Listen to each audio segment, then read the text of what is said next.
Inclinemos nuestros rostros para orar. Nuestro Padre y nuestro Dios, gracias te damos por el privilegio de reunirnos en este lugar con el único fin de estudiar tu palabra y escuchar tu voz. Pedimos, Señor, la compañía de tu Santo Espíritu por medio del ministerio de los ángeles. Abre nuestras mentes y corazones para que podamos comprender y recibir tu verdad. Te lo pedimos en el nombre precioso de tu Hijo, Cristo Jesús. Amén. A veces cuando estoy viajando por vía aérea, la persona que se sienta a mi lado pregunta, ¿cuál es mi profesión? Cuando les digo que yo soy pastor de la Iglesia Adventista del Séptimo Día, me preguntan a menudo, ¿qué es un adventista? ¿Y cómo se diferencian ustedes de todas las demás iglesias? Hace un tiempo yo contestaría, bueno, nos distinguimos porque nos abstenemos de fumar y de beber, cuidamos nuestra salud. Nos distinguimos porque guardamos el sábado como día de reposo. O también les decía, porque nosotros creemos que los muertos cuando van al sepulcro permanecen completamente inconscientes hasta el momento de la resurrección. Pero con el transcurso de los años he descubierto que hay otras iglesias que básicamente tienen estas mismas doctrinas. Hay iglesias no adventistas que guardan el sábado. Hay iglesias no adventistas que creen que los muertos nada saben. Y hay iglesias y sectas que no son adventistas que también creen que debemos tener mucho cuidado de nuestra salud. Así que la pregunta clave es, ¿qué nos distingue a nosotros como adventistas del séptimo día de todas las demás sectas religiosas? En esta serie vamos a ver que hay dos puntos cardinales que nos distinguen especialmente de todas las demás iglesias. Dos puntos únicos en su género que caracterizan a la Iglesia Adventista del Séptimo Día. El primer concepto único de la Iglesia es el gran conflicto universal entre el bien y el mal. El enfoque de que el mal no solamente aflige a este mundo, sino es algo que aflige al universo entero. Y en segundo lugar, lo que nos distingue es el concepto del ministerio de Cristo Jesús en el santuario celestial. Ahora, básicamente todas las iglesias enseñan que el propósito primordial del plan de la salvación era salvar al hombre. Pero en esta serie de temas vamos a ver que el propósito del plan de la salvación es mucho más amplio y profundo que meramente la salvación del ser humano. Este propósito que nosotros vamos a estudiar solo se puede comprender a la luz de estos dos conceptos que mencioné hace algunos momentos. Solo se puede entender el propósito amplio y profundo del plan de la salvación entendiendo el santuario hebreo, que era una sombra del santuario celestial, y el gran conflicto universal entre el bien y el mal. En esta serie vamos a estudiar la cosmovisión de la Biblia. El santuario no es una mera doctrina de la Biblia, una doctrina entre otras. La doctrina o la creencia en cuanto al santuario en realidad es la cosmovisión de la Biblia. Es el concepto que une todos los conceptos de la Biblia. Es decir, la cosmovisión es aquel concepto que unifica todas las doctrinas y todos los aspectos de la creencia cristiana. Cada doctrina de la Biblia es como una parte de un entero. Cada doctrina le añade un color al matiz del panorama. Pero la doctrina del santuario toma todas estas partes, todos estos matices y los unifica en un cuadro hermoso. Hay una escritora que ha desarrollado este tema más que cualquier otro escritor en la historia de la Iglesia Adventista. Y es Elena G. de White. Quiero leer un par de citas que escribió esta mujer hace algo más de 100 años. Estoy leyendo en primer lugar del Conflicto de los Siglos, página 462. Aquí dice la escritora: el pasaje bíblico que más que ninguno había sido el fundamento y el pilar central de la fe adventista era la declaración: hasta 2300 tardes y mañanas, entonces el santuario será purificado. En otras palabras, la escritora está diciendo que la fe adventista halla su fundamento y su pilar central en la purificación del santuario celestial. En otra cita que se encuentra en la carta número 208 del año 1906, la escritora dice lo siguiente: la comprensión correcta de la ministración en el santuario celestial es el fundamento de nuestra fe. Noten la terminología que usa la escritora para referirse al santuario. Dice que es el fundamento de nuestra fe.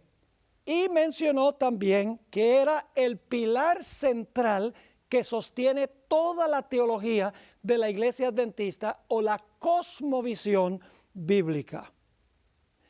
Muchas personas creen que el propósito del plan de salvación, como les mencionaba antes, era especialmente salvar al ser humano.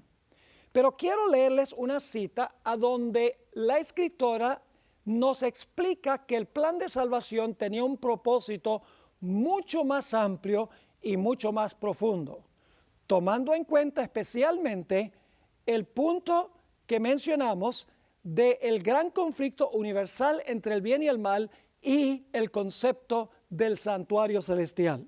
Dice así esta cita que se encuentra en Patriarcas y Profetas, página 57. Pero el plan de redención tenía un propósito todavía más amplio y profundo que el de salvar al hombre. Fíjense, el plan de redención tenía un propósito todavía más amplio y profundo que el de salvar al hombre. Sigue diciendo: Cristo no vino a la tierra solo por este motivo. No vino meramente para que los habitantes de este pequeño mundo acatasen la ley de Dios como debe ser acatada, sino que vino para vindicar el carácter de Dios ante el universo. Ahí está el concepto amplio y profundo del plan de salvación. Jesús vino, según esto, para vindicar el carácter de Dios ante todo el universo. Podríamos decir que Dios, a través del santuario y a través de lo que encontramos en la Biblia, exonera su carácter, exonera su reputación. Sigue diciendo esta cita: a este resultado de su gran sacrificio, a su influencia sobre los seres de otros mundos, así como sobre el hombre, se refirió el Salvador cuando poco antes de su crucifixión dijo: ahora es el juicio de este mundo. Ahora el príncipe de este mundo será echado fuera. Y yo, si fuere levantado de la tierra, a todos traeré a mí mismo. En algunas versiones dice: a todos los hombres traeré a mí mismo, pero la palabra hombres no está allí. En otras palabras, la muerte de Cristo iba a unificar todo el universo. Vamos a encontrar tanto lo que está en el cielo como está en la tierra. Iba a ser unido en Cristo Jesús. Se iban a aclarar las dudas en cuanto al carácter de Dios. Sigue diciendo esta cita: el acto de Cristo de morir por la salvación del hombre no solo haría accesible el cielo para los hombres, sino que ante todo el universo justificaría a Dios y a su Hijo en su trato con la rebelión de Satanás. Demostraría la perpetuidad de la ley de Dios y revelaría la naturaleza y las consecuencias del pecado. Fíjense todos los aspectos incluidos en el plan de la salvación. ¿Qué haría? Justificar a Dios y a su Hijo en su trato con la rebelión de Satanás. En segundo lugar, demostraría que la ley de Dios es perpetua. Y en tercer lugar, se revelaría la naturaleza o las características y las consecuencias del pecado. Mis queridos amigos, el conflicto en el cual estamos involucrados es un conflicto cósmico, es un conflicto universal. No está relacionado este conflicto solo con este mundo, sino que está incluido todo el universo de Dios. El conflicto no comenzó en la tierra, el conflicto comenzó en el cielo. Así que el cielo está involucrado en esta gran controversia o en este gran conflicto. Un concepto limitado del problema del mal nos llevará a un concepto limitado de la solución del problema. El plan de la salvación tiene como propósito vacunar al universo contra la posibilidad de que haya jamás otra rebelión. Es decir, al permitir Dios todo lo que ha ocurrido en estos 6,000 años de pecado, Dios está garantizando la seguridad eterna del universo, de tal manera que no haya una posibilidad de otra rebelión. Dios no implementa soluciones apresuradas que tapan provisionalmente el problema del pecado. Dios se toma su tiempo, de tal manera que cuando termine el problema del mal, no quedarán cabos sin atar. Es decir, el propósito del plan de salvación, en un sentido más amplio y profundo, es revelarle a todo el universo cómo es Dios y en contraste cómo es Satanás, de tal manera que todo el universo vea que Dios es justo y amoroso y que Satanás es exactamente lo contrario. El problema del pecado no se originó aquí en la tierra, sino que se originó en el cielo, en la misma presencia de Dios. La Biblia nos dice que este conflicto celestial comenzó en el cielo con los seres celestiales. Y ustedes se preguntarán, ¿quiénes son esos seres celestiales? ¿Será que había seres en el universo antes que existiera este mundo? La respuesta a esta pregunta es que sí. En el libro de Job, el capítulo 38 y los versículos 4 al 7, encontramos un pasaje muy interesante que describe los eventos de la creación. Quiero leer ese pasaje. Aquí Dios le hace una serie de preguntas a Job. ¿Dónde estabas tú cuando yo fundaba la tierra? Házmelo saber si tienes inteligencia. ¿Quién ordenó sus medidas, si lo sabes? ¿O quién extendió sobre ella cordel? ¿Sobre qué están fundadas sus bases? ¿O quién puso su piedra angular? Note que aquí se está describiendo la creación. Ahora fíjense el versículo 7. Cuando alababan todas las estrellas del alba y se regocijaban todos los hijos de Dios. Cuando Dios creó este planeta, nos dice la Biblia que las estrellas del alba alabaron y se regocijaron todos los hijos de Dios. Se refiere aquí a los seres celestiales. Los ángeles, mis queridos amigos, no son lo que la gente piensa que son. Hoy en día se ha vuelto muy popular pensar que los ángeles son espíritus de los difuntos, que se han ido al cielo al morir la gente y entonces regresan aquí a la tierra para ayudarnos a nosotros. Eso no es posible, porque según este pasaje, los seres celestiales ya existían cuando este planeta fue creado. Porque dice aquí que cuando Dios creó, todas las estrellas del alba alabaron y se regocijaron todos los hijos de Dios. Es decir, en el cielo había millones de habitantes antes de la creación de este mundo. Ahora, en ese cielo se encontraba el santuario original de Dios. El santuario terrenal era una copia del santuario celestial para que pudiéramos entender el lugar a donde habita Dios. Es más, el santuario terrenal era solo una copia de una maqueta que le mostró Dios a Moisés en el monte Sinaí. Quiero leer del libro de Hebreos, el capítulo 8 y el versículo 5, a donde nos dice que el santuario terrenal y sus servicios sirven a lo que es figura y sombra de las cosas celestiales. Fíjense que lo terrenal era, según esto, figura y sombra de las cosas celestiales. Como se le advirtió a Moisés cuando iba a erigir el tabernáculo, diciéndole: mira, haz todas las cosas conforme al modelo, es decir, conforme a la maqueta que se te ha mostrado en el monte. Dios no le mostró a Moisés el santuario celestial. Dios le mostró a Moisés en el monte una maqueta o un modelo del santuario celestial, y luego Moisés construyó el santuario en la tierra de acuerdo al modelo que él vio.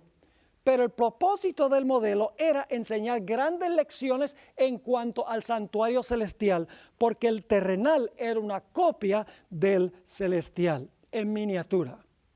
Ahora, en ese santuario, el santuario terrenal, que era una copia del santuario celestial, había un mueble que se conoce como el Arca del Pacto.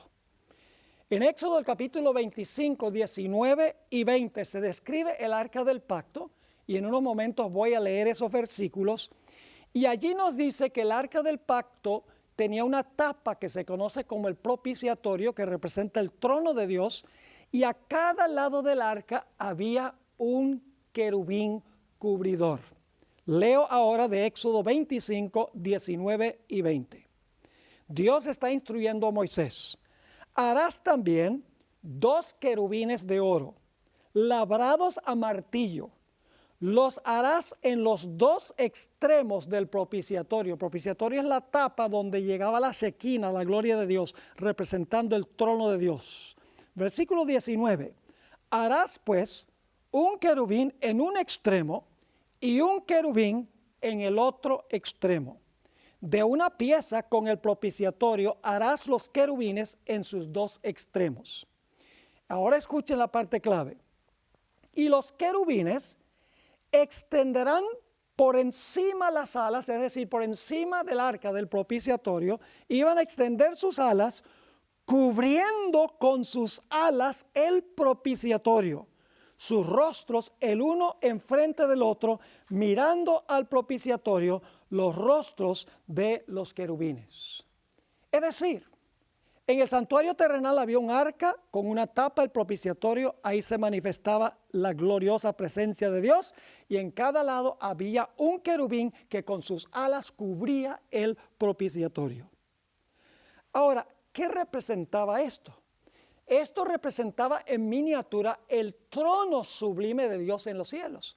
Un trono que también tiene 2 querubines, uno a cada lado del arca celestial. Ahora quiero que notemos que uno de esos querubines que se encontraba en el santuario celestial se llamaba Lucifer. La palabra Lucifer significa portador de luz.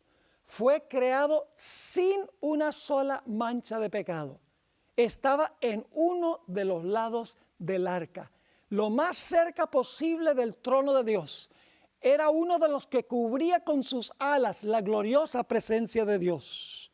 Pero llegó un momento en que este personaje, Lucifer, acabado en hermosura, perfecto en todos sus caminos desde el momento de su creación, se llenó de celos en contra de Jesús, quien se sienta a la diestra de Dios. Quiero leerles una cita que encontramos en Primeros Escritos, página 145, a donde se hablan de estos celos que tuvo Lucifer en contra de Cristo Jesús. Dice allí: Satanás fue una vez un ángel a quien se honraba en el cielo, el que seguía en orden a Cristo.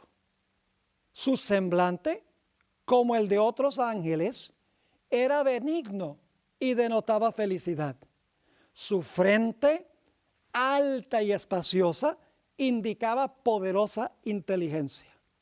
Su figura era perfecta y su porte noble y majestuoso.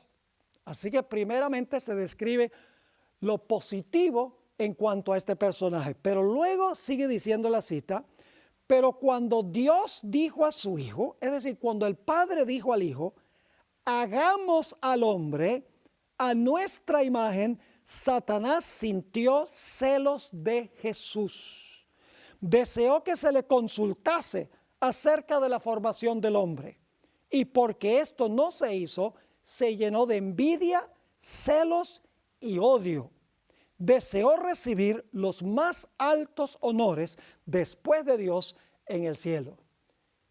Así que encontramos que el primer individuo que siente estos impulsos pecaminosos fue un ser celestial, quien estaba en la misma presencia de Dios, uno de los dos ángeles cubridores del trono de Dios, de la tapa del arca del propiciatorio, por así decirlo. Se llenó de envidia, no primordialmente contra el Padre, sino contra su Hijo, el otro personaje que estaba allí cercano a Dios. Y por lo tanto, Lucifer se propuso de que iba a derrocar a Dios de su trono. Cuando se dio cuenta que Dios el Padre favorecía a su Hijo, y de eso vamos a hablar en unos momentos, no solamente estaba ya ensañado con Jesús, sino que estaba ensañado con el que estaba en el trono. Y así es que en Isaías 14, 12 al 14, nos dice que Lucifer se propuso en su corazón a derrocar a Dios de su trono. Y leo esos versículos. ¿Cómo caíste del cielo, oh lucero, hijo de la mañana? Cortado fuiste por tierra, tú que debilitabas a las naciones. Tú que decías en tu corazón, subiré al cielo, en lo alto, junto a las estrellas de Dios ensalzaré mi solio, o levantaré mi trono, como dicen otras versiones. Y en el monte del testimonio me sentaré a los lados del norte. Sobre las alturas de las nubes subiré y seré semejante al Altísimo. Fíjense qué interesante. Dice, yo voy a ascender a los lados del norte donde está el trono de Dios. Y allí voy a levantar mi trono y seré semejante al Altísimo. Pero Lucifer, quien estaba lleno de envidia contra Jesús y también contra su Padre, porque el Padre consultaba a Jesús y no a él, sabía que él no podía lograr lo que él quería meramente él solo. Y por lo tanto decidió que era necesario ganar simpatizantes y ganar seguidores que lo ayudaran en su rebelión. Para esto, él tuvo que decir mentiras, porque al fin y al cabo, los seres celestiales sabían que Dios es bueno, que Dios es justo, que Dios es amoroso y que su gobierno es perfecto. Los habitantes celestiales sabían eso. Habían existido quién sabe por cuánto tiempo, pero habían visto cómo Dios gobernaba el universo. Para poder ganar simpatizantes, Lucifer tenía que mentir en cuanto a Dios. Tenía que hacer quedar mal a Dios y su gobierno y su carácter. Por eso nos dice en Juan 8 y el versículo 44, Jesús estaba hablando con los judíos de su época. Vosotros sois de vuestro padre el diablo, y los deseos de vuestro padre queréis hacer. Él ha sido homicida desde el principio y no ha permanecido en la verdad, porque no hay verdad en él. Cuando habla, noten, cuando habla mentira, de suyo habla porque es mentiroso y padre de mentira. Es decir, Satanás es un mentiroso desde el principio. Mintió en cuanto al gobierno de Dios, mintió en cuanto al carácter de Dios. Ahora, hay un versículo muy interesante que encontramos en Ezequiel 28, 16, y si ustedes leen a Ezequiel 28, ustedes van a encontrar que allí está hablando de este mismo personaje llamado Lucifer, cómo fue creado perfecto, pero cómo se llenó de pecado por su propia elección, en Ezequiel 28:16, note lo que se dice en cuanto a este personaje que se llama Lucifer. Hay una palabrita muy interesante aquí que tenemos que explicar. Dice, a causa de la multitud de tus contrataciones, fuiste lleno de iniquidad y pecaste, por lo que yo te eché del monte de Dios y te arrojé de entre las piedras del fuego, oh querubín protector. Fíjense otra vez que se le llama querubín protector o querubín cubridor. ¿Qué significa la multitud de las contrataciones que tenía este personaje Lucifer? Bueno, por mucho tiempo me preguntaba en qué sentido es que Lucifer tenía una multitud de contrataciones. ¿Qué significaba eso? Y luego busqué la raíz de esta palabra en otros sitios de la Biblia. Y descubrí dos versículos que usan la misma raíz de esta palabra que nos ayudan a entender cuál era la contratación que Lucifer estaba empleando. En Ezequiel 22 y el versículo 9 tenemos el primer versículo que explica cuáles eran las contrataciones. La palabra contrataciones significa que Lucifer estaba tratando de hacer un contrato, estaba tratando de venderle algo a los ángeles. Y la pregunta clave es, ¿qué es lo que le estaba tratando de vender? Saben que en inglés, cuando una persona dice algo que no creemos mucho, decimos, I don't buy that. Es decir, yo no compro eso. Porque la persona está tratando de vender mentiras. Ahora, quiero que noten Ezequiel 22 y el versículo 9, cómo se usa la raíz de esta palabra. Dice, hablando Dios en cuanto a Tiro, calumniadores. Esa palabra calumniadores es la misma raíz que la palabra contrataciones. Calumniadores hubo en ti para derramar sangre, y sobre los montes comieron en ti, hicieron en medio de ti perversidades. La raíz de esa palabra entonces significa calumniadores. Hay otro versículo a donde se usa la misma raíz, Levítico 19 y el versículo 16, a donde Dios le advierte a su pueblo a no hablar mal del prójimo. Dice ahí en Levítico 19 y el versículo 16, no andarás chismeando. Esa es la misma raíz de la palabra contrataciones. No andarás chismeando entre tu pueblo. No atentarás contra la vida de tu prójimo, yo Jehová. Es decir, Lucifer, sus contrataciones fueron calumniar a Dios y hablar o chismear en cuanto a Dios. Decir que Dios era injusto, que Dios no era amoroso, que Dios hacía acepción de personas. En unos momentos vamos a examinar todas las acusaciones de Satanás en contra de Dios. Una de las grandes acusaciones de Lucifer en contra de Dios tenía que ver con la ley de Dios. Lucifer decía que la ley de Dios era despótica, que Dios procuraba imponer su ley por la fuerza y que esto le quitaba libertad a los seres celestiales. Encontramos en 1 de Juan el capítulo 3 y el versículo 4 y luego voy a leer el versículo 8 para que ustedes vean que la ley de Dios estuvo involucrada en el conflicto original en el cielo. Dice en 1 de Juan 3, 4, definiendo el pecado, todo aquel que comete pecado infringe también la ley, pues el pecado es infracción de la ley. Dice en Ezequiel que Lucifer pecó. Y aquí dice que el pecado es infracción o es transgresión de la ley. Ahora, quiero que noten que Satanás o Lucifer hizo esto desde el principio. La ley de Dios no comienza en el monte Sinaí, cuando Dios le habló la ley a Israel y la escribió en tablas de piedra. Ahí no comienza, ya existía en el cielo.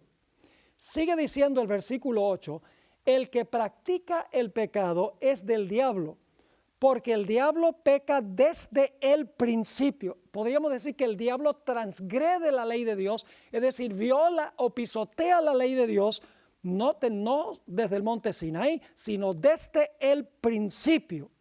Para esto apareció el Hijo de Dios, para deshacer las obras del diablo. Ahora, ¿cuáles eran los argumentos de Satanás en contra de Dios? Examinemos algunos. Argumento número 1. Dios hace acepción de personas. Dios tiene favoritos, porque Él consultó a su Hijo Jesús cuando iba a crear este mundo y no consultó a Lucifer ni consultó a ninguno de los ángeles. Dios, según decía Lucifer, tiene favoritos. Dios hace acepción de personas. Le da privilegios a su Hijo que no le da a los demás. El segundo argumento es que Dios guarda secretos que todos en realidad tenemos derecho a conocer. ¿Por qué es que solo el Hijo podía participar de los profundos consejos de Dios? ¿Por qué no podíamos nosotros? Decía Lucifer. Dios tiene secretos que Él no quiere que nosotros conozcamos. El tercer argumento fue que la ley de Dios es restrictiva y nos quita la libertad, le decía Lucifer a los seres celestiales. Quiero leerles un par de citas. Una de ellas se encuentra en Patriarcas y Profetas, página 16, y la otra se encuentra en El Conflicto de los Siglos, página 554, sobre los argumentos de Satanás concerniente a la ley en el cielo.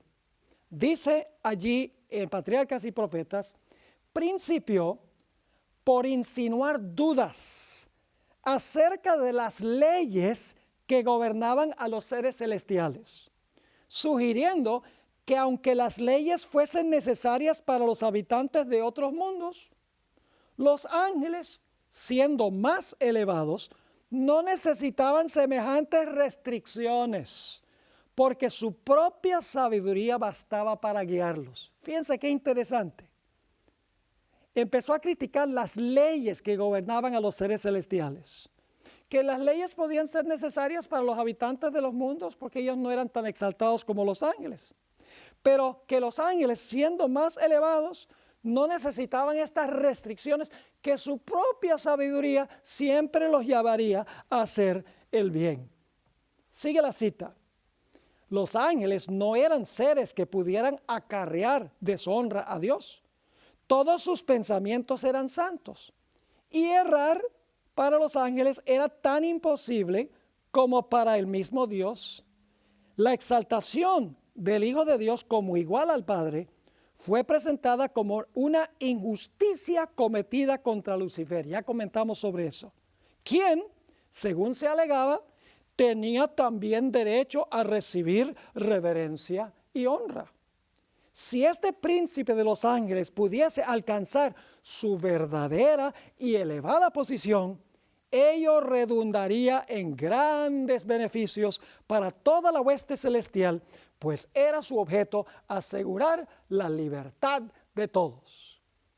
¿Qué estaba prometiendo Lucifer? Libertad de la ley de Dios. Estaba procurando deshacerse de la ley de Dios, diciendo que cada ser celestial podía ser ley a sí mismo. En El Conflicto de los Siglos, página 554, encontramos otra cita que describe los argumentos de Satanás en el cielo en cuanto a la ley. Escribe así Elena White: reiteró Lucifer su aserto de que los ángeles no necesitaban sujeción, sino que debía dejárseles seguir su propia voluntad, que los dirigiría siempre al bien. Denunció los estatutos divinos como una restricción de su libertad y declaró que el objeto que él perseguía era asegurar la abolición de la ley, para que libres de esta traba, las huestes del cielo pudiesen alcanzar un grado de existencia más elevado. Imagínense ustedes, decía que la ley de Dios restringía la libertad de los seres celestiales, que él quería abolir la ley de Dios para que los ángeles pudieran alcanzar un grado más elevado de existencia. Hoy en día, mis queridos amigos, estamos escuchando comentarios semejantes, inclusive desde púlpitos cristianos. Así que los argumentos de Lucifer, resumiendo: Dios hace acepción de personas. En segundo lugar, Dios guarda secretos, es decir, guarda en su mente cosas que no está dispuesto de compartir con otros. En tercer lugar, la ley de Dios quita la libertad y es mi intención abolir la ley, decía Lucifer. Pero había otros argumentos. Lucifer decía, Dios es egoísta, solo quiere que todos hagan lo que Él dice, que todo el mundo le sirva, pero Dios no quiere levantar ni un solo dedito para servir. Además de eso, le declaró a los ángeles, Dios es absoluta justicia. Y si ustedes desobedecen la ley de Dios, Dios es un déspota y Dios los va a destruir. No crean que Dios es misericordioso y les va a perdonar. En ningún sentido, Dios es pura justicia y si ustedes se rebelan contra su ley, Él los va a destruir. Y finalmente Lucifer dijo, si me ponen a mí en el trono, yo gobernaría mejor, porque en mi reino todos serían libres de hacer lo que quieran sin una ley que los cohíba. Tales fueron los argumentos de Lucifer en contra de Dios. Ahora, lo interesante es que el propósito de Lucifer era ganar adeptos, era ganar seguidores, simpatizantes, para que esos simpatizantes pudieran entonces ayudarlo para derrocar a Dios y para tomar el trono. Así que Lucifer se propuso a darle a Dios un golpe militar. Y la Biblia nos dice que logró ganar para su lado una tercera parte de la hueste angélica. Mis queridos amigos y hermanos, los argumentos de Lucifer tienen que haber sido muy poderosos, aunque engañosos, tienen que haber sido convincentes. Eran erróneos, pero a veces el error una persona puede hacerlo parecer la verdad. Tienen que haber sido argumentos, sofismas muy peligrosos, porque la Biblia nos dice que logró ganar la simpatía de una tercera parte de los ángeles. Y yo estoy seguro que los ángeles que escogieron permanecer leales a Dios se preguntaban mucho en cuanto a las insinuaciones de Lucifer. ¿Será que lo que Lucifer está diciendo pueda tener un elemento de verdad? ¿Será que Dios hace acepción de personas, que Dios anda secreteando, que Dios es egoísta, que la ley de Dios nos quita la libertad? Indudablemente, aún los que permanecieron fieles a Dios tenían preguntas en su mente en cuanto a las acusaciones de Lucifer. El propósito por el cual Dios permite que continúe esta trayectoria del mal es para que todas las personas puedan ver una contestación clara de Dios a estas falsas insinuaciones de Lucifer. El propósito de Dios en permitir que el conflicto siga, el propósito de Dios en el servicio del santuario es explicar el carácter que Él tiene, bueno, amoroso y justo, en contraste con el carácter malévolo de Satanás. La palabra diablo viene del griego diabolos, que significa calumniador de la reputación de otros. Ahí es que encontramos lo que leímos en Ezequiel y en Levítico el capítulo 19, a donde nos dice que no debemos andar chismeando o calumniando entre el pueblo de Dios. La palabra Satanás significa adversario o acusador. Y lo interesante es cuando aparece esta palabra Satanás, siempre es en un contexto donde Satanás está acusando a Dios. Se usa en el libro de Job, a donde Satanás está acusando a Dios por beneficiar a Job. Se usa en el libro de Zacarías, el capítulo 3, a donde está Josué, el sumo sacerdote, delante del ángel de Jehová, y Satanás está al lado de él acusándolo. Y en Apocalipsis 12 se le llama el acusador de los hermanos. Fíjense que Satanás en el cielo acusó a Dios, chismeó de Dios, habló mal de Dios, procuró desfigurar el carácter de Dios para ganar adeptos. Y la Biblia nos dice que finalmente hubo una guerra en el cielo. Esto se describe en Apocalipsis 12 y el versículo 7 al 9. Después hubo una gran batalla en el cielo. Miguel y sus ángeles luchaban contra el dragón y luchaban el dragón y sus ángeles, pero no prevalecieron. Es decir, el dragón y sus ángeles no prevalecieron. Ni se halló ya lugar para ellos en el cielo. Y fue lanzado fuera el gran dragón, la serpiente antigua, que se llama Diablo y Satanás, el cual engaña al mundo entero. Fue arrojado a la tierra y sus ángeles fueron arrojados con él. Y el versículo 3 de Apocalipsis 12 nos dice que una tercera parte de las estrellas del cielo fueron echadas del cielo juntamente con Lucifer. Ahora, alguna persona podría preguntarse, ¿por qué razón es que Dios no destruyó a Lucifer inmediatamente? ¿Por qué permitió Dios que Lucifer continuara viviendo? Yo creo que la razón es obvia. Era necesario que Dios le diera tiempo a Lucifer para demostrar en forma práctica los principios de su gobierno.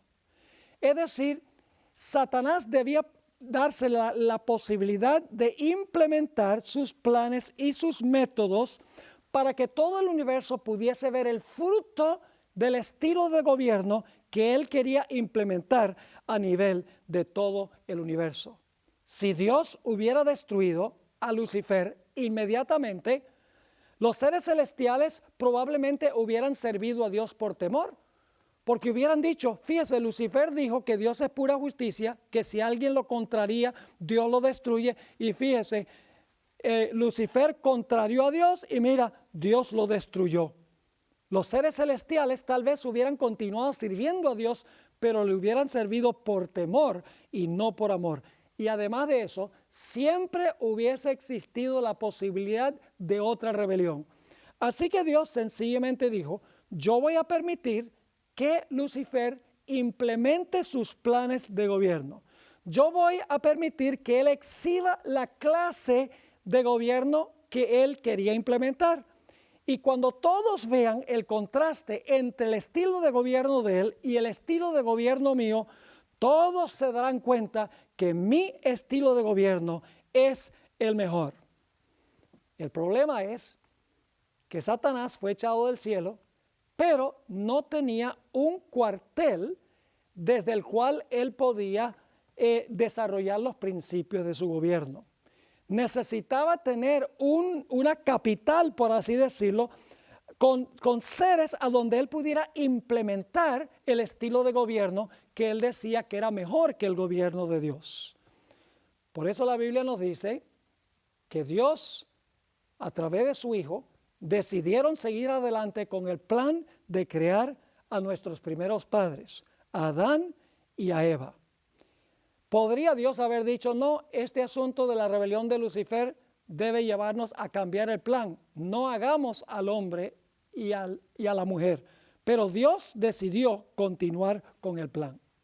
Cuando Dios creó a Adán y Eva, Satanás se saboreó y dijo, si yo puedo lograr vencer a Adán y a Eva, pero especialmente a Adán como padre y representante de la raza humana, entonces yo puedo sentarme en el trono del mundo porque ahora Adán será mi siervo por haberme aceptado a mí como su Señor, y yo voy a tener un cuartel de operaciones desde el cual llevar adelante mi plan de gobierno en contra del gobierno de Dios. Así que Satanás se propuso de que iba a hacer caer a Adán y a Eva, y que al quitar a Adán de su trono, Satanás iba a poder ocupar el trono, iba a tener su territorio desde el cual llevar adelante su rebelión contra Dios y para revelar su estilo de gobierno. Así fue que Dios colocó un árbol en medio del huerto, el árbol de la ciencia del bien y del mal. El propósito de este árbol era probar la lealtad de Adán y Eva, darles libre albedrío.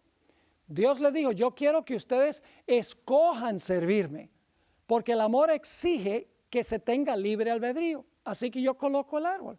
No coman de ese árbol, porque si comen del árbol van a morir. Absténganse de ese árbol y aprovechen todos los demás árboles del huerto, son para su consumo personal. Pero un día Eva se alejó de Adán y llegó a parar debajo del árbol de la ciencia del bien y del mal. allí estaba Satanás disfrazado, es decir, estaba detrás de una serpiente. Probablemente Eva estaba esperando un ángel del cielo, porque yo creo que Dios les había advertido a Adán y Eva que un ángel poderoso había caído del cielo y que iba a venir para tratar de tentarlos para que comieran del árbol. Así que Satanás dijo, yo creo que Eva va a estar esperando a un ángel, así que en vez de venir como un ángel de luz disfrazado, la Biblia nos dice que se camufló o se escondió detrás de una serpiente. Y es interesante notar que la discusión entre Lucifer o Satanás y la mujer refleja los mismos principios de la rebelión que se realizó en el cielo. Vamos a mirar un poco la tentación de Satanás en contra de Eva. Viene Satanás y le dice, con que Dios os ha dicho que no podéis comer de ningún árbol del huerto. El propósito por el cual Satanás le dijo esto a Eva, que Dios les dijo que no comieran de ningún árbol del huerto, es porque él sabía que diciendo algo que Eva sabía que estaba equivocado, que Eva iba a empezar una conversación con él. Y eso es exactamente lo que sucedió. Eva dijo, no, estás equivocado, déjame corregirte.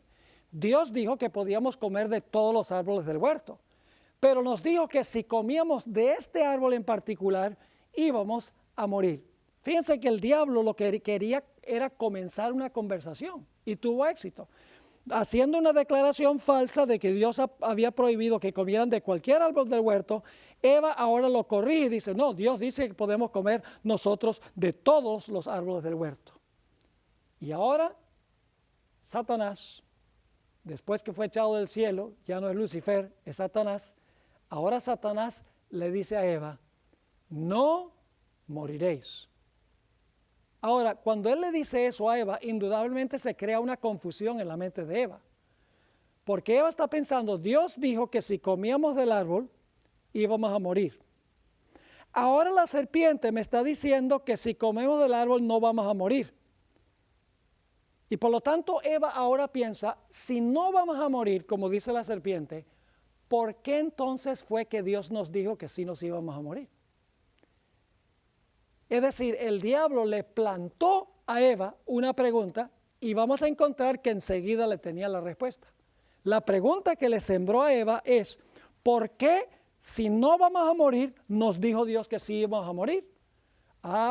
Él sabe que Eva tiene esa confusión ahora y quiere saber por qué Dios dijo que iban a morir si en verdad no iban a morir. Y entonces Satanás le contesta la pregunta que le sembró y le dice, ¿quieres saber por qué Dios dijo que no van a morir? Que van a morir si comen del árbol. ¿Y por qué yo les digo que no van a morir? Mire, Dios sabe que el día que ustedes coman de este árbol, los ojos de ustedes se van a abrir. Es decir, Dios quiere que ustedes estén ciegos. Dios les está escondiendo una gran realidad. Dios sabe que el día que ustedes coman de este árbol, ustedes no van a morir, sino que ustedes van a ser como Dios. Fíjese que Lucifer había dicho en el cielo, seré semejante al Altísimo. Ahora le dice a Eva, ustedes van a ser como Dios. Y fíjense, no solamente dice, van a ser como Dios, sino que dice, van a ser como Dios en un sentido muy especial, sabiendo el bien y el mal. Es decir, ustedes no tienen que depender de Dios para saber qué es bueno y qué es malo. No necesitan a un Dios que les diga comer de este árbol es malo y comer de todos los árboles es bueno. Ustedes mismos pueden saber eso. Lo que pasa es que Dios en algún momento comió del fruto de este árbol y cuando comió del fruto llegó a ser Dios. Y cuando vio todos los poderes que le dio el comer del fruto, Él no quería otros que fueran como Él por ahí, que fueran rivales o competencia. Y por lo tanto, de ese momento Dios le dijo, van a morir. Pero en realidad Dios sabía más bien que en vez de morir, iba a haber rivales, iba a haber gente como Él. Así que Satanás le lanzó a Eva estos sofismas, estas falsedades. Y la Sagrada Escritura nos dice que Eva comió del árbol engañada por Satanás y luego le dio a su marido y Adán comió. Y entonces entró el virus o la infección del pecado al planeta Tierra. Ahora Satanás le quitó el trono a Adán. Le quitó el territorio a Adán. Y ahora Satanás tenía un planeta sobre el cual él reclamaba ser rey para desarrollar los principios de su gobierno. Ahora es interesante notar que todo el universo está observando lo que está sucediendo en este planeta. Está observando los principios del gobierno de Satanás y está mirando los principios del gobierno de Dios. Están viendo el contraste entre dos estilos de gobierno.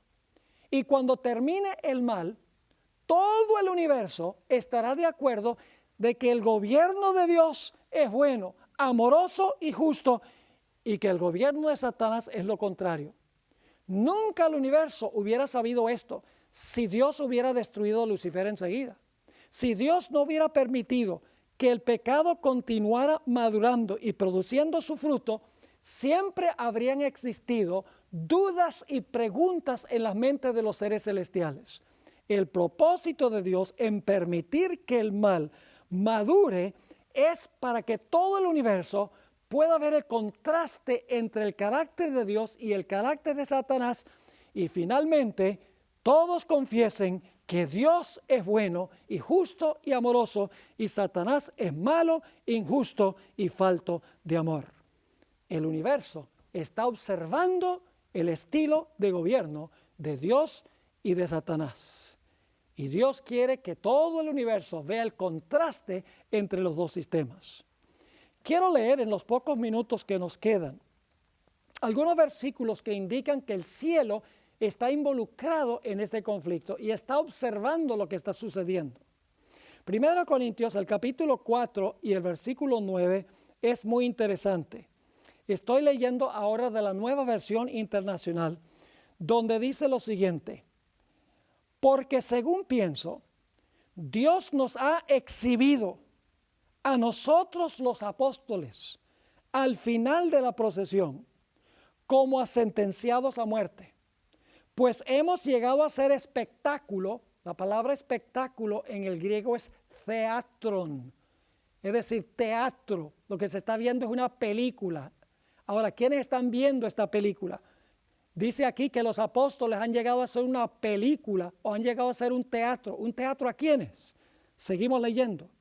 Porque según pienso, Dios nos ha exhibido a nosotros los apóstoles al final de la procesión como a sentenciados a muerte, pues hemos llegado a ser un espectáculo, es decir, un teatro al mundo, a los ángeles y a los hombres.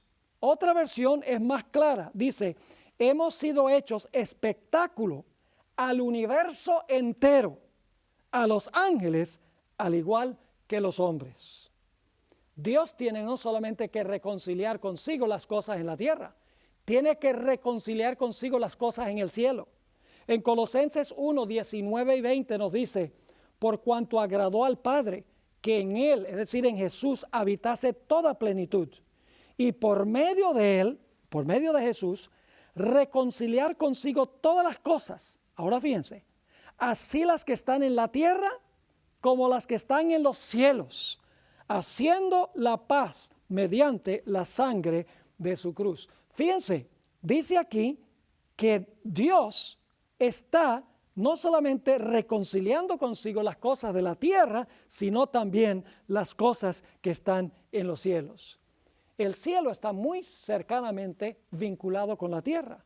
En Lucas 15 y el versículo 10, dice el Señor Jesucristo: así os digo, que hay gozo delante de los ángeles de Dios por un pecador que se arrepiente.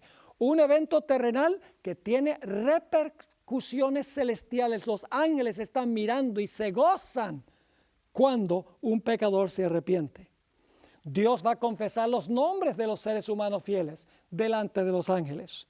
Dice en Lucas el capítulo 12 y el versículo 8, está hablando Jesús: os digo que todo aquel que me confesare delante de los hombres, también el Hijo del Hombre le confesará delante de los ángeles de Dios. Es decir, los ángeles de Dios van a ver los casos de los seres humanos, cómo Dios trató con el caso de cada persona. ¿Y qué pasa cuando una persona en realidad negó a Jesús? Dice el versículo 9, mas el que me negare delante de los hombres será negado delante de los ángeles de Dios. Los ángeles están presenciando lo que está sucediendo. Dios le va a mostrar a los ángeles el caso de cada ser humano, los que se salvan y los que se pierden. Y todo el cielo va a estar acorde que Dios decidió correctamente en cada caso. No van a quedar cabos sin atar. En Apocalipsis el capítulo 3 y el versículo 5 nos dice, el que venciere será vestido de vestiduras blancas y no borraré su nombre del libro de la vida. Y ahora escuchen, y confesaré su nombre delante de mi Padre y delante de sus ángeles. Nuevamente, la tierra y el cielo están interconectados. Los ángeles están viendo lo que está pasando aquí. En 1 de Pedro, el capítulo 1 y el versículo 12, está hablando de los profetas del Antiguo Testamento que estaban mirando ansiosamente hacia el futuro, hacia la venida del Mesías.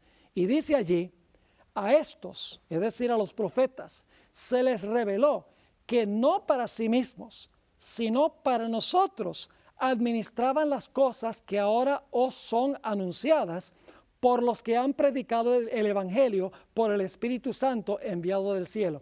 Y ahora fíjense lo que dice. Ese Evangelio no solamente es para esta tierra. Los mismos ángeles desean entender el Evangelio. Dice la última parte de este versículo, cosas en las cuales anhelan mirar los ángeles. Es decir, mis queridos amigos, el gran conflicto entre el bien y el mal no tiene que ver solo con este mundo. Dios tiene que resolver un problema cósmico universal. Tiene que resolver un problema que comenzó en el cielo. Tiene que responder a todas las dudas que tienen los seres celestiales. Toda esa cizaña que sembró Lucifer en las mentes, todo eso tiene que aclararse. Tiene que mostrarse el contraste entre estos dos estilos de gobierno. ¿Y saben lo que es interesante? Dios resuelve este problema, Dios revela su carácter y el contraste del carácter de Satanás por medio del santuario hebreo, que era una sombra del santuario celestial. Es decir, el propósito del santuario es mostrar los pasos que Dios toma para resolver el problema del pecado paso por paso. Y en el transcurso de este temario vamos a seguir a Cristo a través del santuario y vamos a ver cómo Cristo resuelve a cada paso el problema del mal para que finalmente todo el universo esté en perfecta armonía.